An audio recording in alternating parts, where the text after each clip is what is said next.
সে পদ্মা সেতু থেকে শুরু হয়েছে বাইকারদের উপরে জুলুম। আমাদের দাবি বাইকের উপরে সবসময় কেন জুলুম করা হয়। এই জুলুমটা শুধু আজকে যে আয়কর দিয়ে শুরু হয়েছে তা কিন্তু না। আমরা যারা নারী বাইকাররা আছি তারা আসলে আমরা ফ্যামিলি থেকে এমনিতেই আমরা পারমিশন পাচ্ছি না যে বাইক রাইড করার। আর তাছাড়া আমরা গণপরিবহনেও আমরা সেই নিরাপত্তাটাও আমরা পাচ্ছি না যে আমরা সেই নিরাপদভাবে আমরা যাতায়াত করব বা আমরা অফিস করব বা আমরা ঠিকমতো আমরা বাসায় চলে আসবো। সো আমরা নারীরা কোথাও সেফ না। সেক্ষেত্রে এখন যদি আমাদের উপর যদি আরও বেশি কর চাপিয়ে দেওয়া হয় বা বাইকারদেরকে যদি আরও কর বেশি চাপিয়ে দেওয়া হয়, আসলে এটা আমরা মেনে নিতে পারছি না। আমাদের দাবি আমরা কর দিতে পারবো না, অতিরিক্ত কোনো কর আমরা দিব না। আমাদের দাবি বাইকের উপরে সবসময় কেন জুলুম করা হয়। এই জুলুমটা শুধু আজকে যে আয়কর দিয়ে শুরু হয়েছে তা কিন্তু না। সে পদ্মা সেতু থেকে শুরু হয়েছে বাইকারদের উপরে জুলুম। আমাদের এই জুলুম বন্ধ করতে হবে। আমরা যারা বাইকার আছি আমরা অনেক শান্তশিষ্ট এবং ভদ্র। আমরা ভদ্রভাবে মেনটেন করে গাড়ি চালাই। আমরা উশৃঙ্খলতার লাইফ লিড করি না।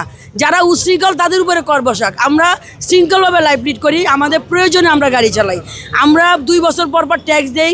একটা গাড়ি পার্শ্ববর্তী দেশে যদি 25,000 রুপি হয়, আমাদের দেশে সেটা হয়ে যায় 2.5 লাখ টাকা, 3 লাখ টাকা।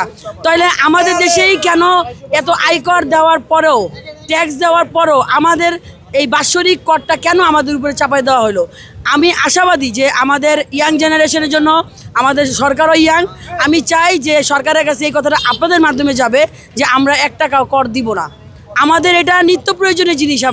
আমরা মেয়েরা বাসে উঠতে পারি না, আমরা একটা অটোরিক্সা উঠতে পারি না, আমাদেরকে টিস করায়। সেখানে আমরা নিজের স্বাধীনতা অনুযায়ী নিজের গাড়িটা চালাই। সেইখানেও যদি তারা বাধা দিয়ে দেয় তাহলে আমরা কোথায় যাবো বলেন। সরকারের উচিত না আমাদের দেখা, আমাদের উচিত সরকারের কাছে বলা। তাই আমরা এই মাধ্যমে বাইসা নিচ্ছি। আমরা কিন্তু কোনো উশৃঙ্খল করতেছি না, আমরা সারিবদ্ধভাবে শান্তভাবে বলতেছি। আমরা আশা রাখি যে আমাদের সরকারও আমাদের এটা শান্তভাবে বিবেচনা করবে এবং এই করটা নিষ্পত্তি করবে। আমরা কোনো কর দিব না। আমরা সরকারের কাছে অনুরোধ জানাচ্ছি যে আমাদের কাছে কি 1 টাকা কর নেবে না। আমাদের সব ভাই ব্রাদের পক্ষ থেকে আমি সরকারের কাছে অনুরোধ করতেছি আমরা 1 টাকাও কর দিব না। এই 2,000 টাকার জন্য আমাদের সরকারের কিছু হবে না, কিন্তু আমাদের জন্য, অনেক সাধারণ জনগণের জন্য অনেক ব্যাপার হয়ে যাবে। আমি চাই যে 1 টাকা কর আমি দিব না, সরকার অবশ্যই বিবেচনা করবে। ধন্যবাদ ভাই আপনাকে।